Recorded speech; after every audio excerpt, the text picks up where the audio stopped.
I bring to you my Black resilience is my superpower. So let me take you on a journey. Imagine you have your perfect life planned out, right? You go to college, you get the degree, you follow the rules, you do everything you're supposed to do, right? Then you get out of college, you can't find a job. Then you say, you know what, I'll figure it out again. So you regenerate your ideas. You say, let me keep thinking how this thing is gonna work out. So you move to Atlanta, you fall in love with the culture, and you decide, me and my family are gonna make this our place. And then one day, you get a phone call from your best friend, only to realize it's your father, and it's the last time you ever speak to him. And then, once you take that pain and that misunderstanding with God, and you say to yourself, okay, I'll become a painter. I'll create things that will make an impact in this world. You paint, you paint, you paint, and then you don't sell no art. So then, you finally get your big break. The Oscars call, and the Super Bowl. You get the opportunity of a lifetime. And guess what? You're rushed to the hospital, and for 2 weeks, you have to create from a hospital bed. That is when my journey to resilience was first born.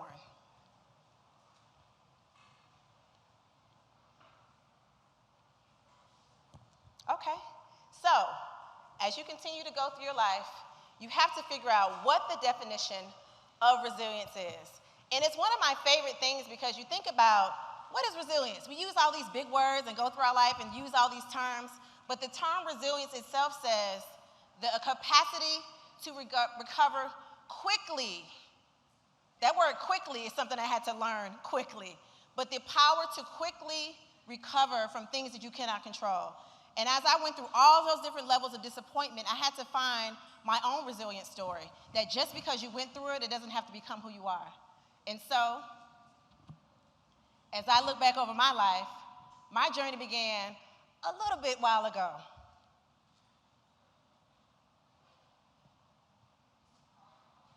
In the beginning, back in the 80s, you got this fly Kappa coming on to University of Miami's campus, coming from FAMU on spring break. He meets this gorgeous Alpha Kappa Alpha woman, and they decide that God destined them to be together. And so they decide to get married. And so, of course, they conceive me because it happens fast when you first get married. They have this they conceive a child. And as soon as my mother said she was pregnant, my father said he saw a little girl descending from heaven in a yellow dress. I haven't stopped wearing it since. And so, when that happened, of course, she goes through the trials of being pregnant and gives birth. But guess what happens when she gives birth? The cord is wrapped around my neck. How tragic, right? But that's when I believe my story to resilience began. I knew in that moment, even though I don't have a memory of being a newborn, I believe that's when God said that when you make it out of here, you're gonna make an impact on this world. And the resilience that has been born in you is gonna not only touch you, but generations to come. And so when I took that stance in my life, I looked at my parents, who came from lives that weren't necessarily the best lives, 2 single-parent homes, coming from communities that weren't that great, and they got together and had 3 children, and decided that if they got together and kept our home a certain way, they would be the perfect people that they needed to be in the world. And so, as I dig deeper into the story of resilience, I say, what is our history as ancestors? What has happened in the beginning when we first began, when we first came here? And so the photos that they show us are not that favorable, right? So they show you photos of us as slaves. They show us with beaten backs. They show us broken down, destitute, helpless. And I said, no, I don't see all that. I see a woman with determination in her eyes. I see strength in her shoulders. I see powerful people in everything that we do.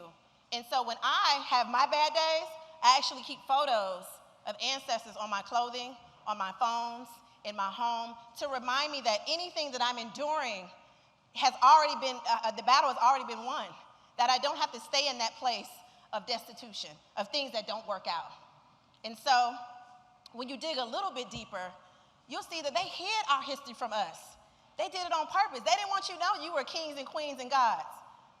Wow, if they ever discover they are gods, we will lose everything. That is the basis of racism. That's the basis of how we're treated. That's the basis of everything that's kept from us as people, is that if we finally discover who we are and whose we are, we will be disempowered. But what's important for us to do is to stand tall in our history, to know who we are. It's to look deep in those history books and to know that we are kings, we are queens, we are artists, we are inventors, we are greater than we ever have known, that our people have stood on top of all the turmoil that they've been through to become who we are. And so when I look at our ancestors, I know that one day I will be an ancestor.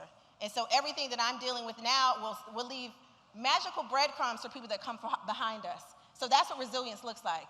It looks like being powerful enough to go beyond your right now. And like me, many people, I find a lot of my ideas in the bathroom. And so I said, well, who came up with this bathroom? Who invented the toilet, right? And so I started digging deeper because I was in the bathroom anyway. So I used that good old Google, and lo and behold, Thomas Elkins was the man who actually revolutionized what the bathroom experience was, a black man. And if you notice how the toilet is made, it's almost like a throne. Back again, we're dealing with ancestral inspiration. He created something that only lasted not just for his time period, but for everybody that followed him. Despite everything that he was enduring during the time of, this is in the late 1800s where we're supposed to be free, he's still coming up with inventions and ideas and patents that will last generations that follow behind him. And one of my favorites is Lewis Latimer. A lot of times they tell you that who invented the light bulb and said it was not a black man, but if you look at all the apprentices and everybody behind the scenes, you'll find the Lewises of the world. And what's so unique about him is that he was a product of 2 freed slaves. And then freed back then wasn't really free. You had to go through all these hoops just to be free. Even during this time, his parents fled, and while he was dealing with hiding, he was coming up with inventions and patents and ideas that would revolutionize not only things for his time, but for everyone to follow. And then we have good old Fred. So I laughed about this story because one of his friends said, I'm tired of delivering food and it's spoiling before I get there. And this is way back in the day. You know how we act about chicken. And so he decided to revolutionize the way that we refrigerate food. He found a way to put a refrigerator on wheels to deliver food. And it seemed really minuscule to some people at the time, but this ended up changing the way that we even do groceries to this day. A black man did that. Once again, somebody dealing with all these laws and things that are against him, he created that. He resiliently stood bold on the things that he was able to do to create things that were important. So my favorite time in history is the Harlem Renaissance. Now, if you do your history right, this is a time of war. This is a time where laws were created where you couldn't even use the bathroom, where you couldn't drink from the same water fountains, but we still came out with some of our greatest authors, some of our greatest inventions. Some of the most magical things that we experience today were because they endured, even during the Harlem Renaissance. But what you see is people dressed up, having a good time. Some of our favorite genres of music, some of our favorite musicians. If you listen to a lot of even our rap music today, have been sampled by folks that were enduring during the Harlem Renaissance. One of the greatest things that came out of the things we were enduring was the power of the historically black colleges and universities. If you think about the time, late 1800s into the early 1900s, that is when many of our universities were created. So despite being books taken away, not having opportunities like everyone else, we founded universities that still last to this day. As a product of Florida A&M University, as a product of Alpha Kappa Alpha Sorority Incorporated, understanding the importance of pressing my way through things that I don't understand, because somebody at some point will need what I create. So when you see my artwork, you see my smile, you see the things that I do, it's because I understand that I have no choice but to press through the things that I've endured to leave a lasting impression. And so, bringing it full circle to my own personal story, my father was a great creator, and in 2010, he passed away. And as I sat in that morgue, waiting for them to take his body, I said, what exactly am I gonna do? What exactly am I gonna do to leave a legacy? All these folks calling by Mike, they love Mike, but what is Melissa gonna do? And it is that moment I asked for my story to begin. And so that is when I picked up a brush, and then I began to create. And then I began to create. And then I said to myself, well, this ain't gonna be enough, because folk ain't buying art. And so I resiliently pressed my way to create something that would last. And so I began my wearable art campaign and my entire everything. And so with that, I pressed my way and kept going. And so even when I look back on 2020, when I thought the world would end, you know, we all thought the world was going to end last year, right? And so I stayed at home and I said, let me pick up my brush one more time. And so every time I felt anxious and every time I felt like things weren't going right, I began to create. And those very same creations, 8 months later, landed me a global deal with the largest sports apparel distribution company in the world. And by doing that, I said to myself, my legacy was set in stone because I didn't choose to let the impact of the visible enemy we're fighting with racism and the not so visible enemy we're fighting with COVID-19. I said that if my time would end in 2020, I want to make sure that I leave a heck of a mark, and I did exactly that. And so when I talk to people about the importance of leaving your legacy, I like to always use my hands because I should have been a school teacher in my former life, but they didn't get dressed up enough.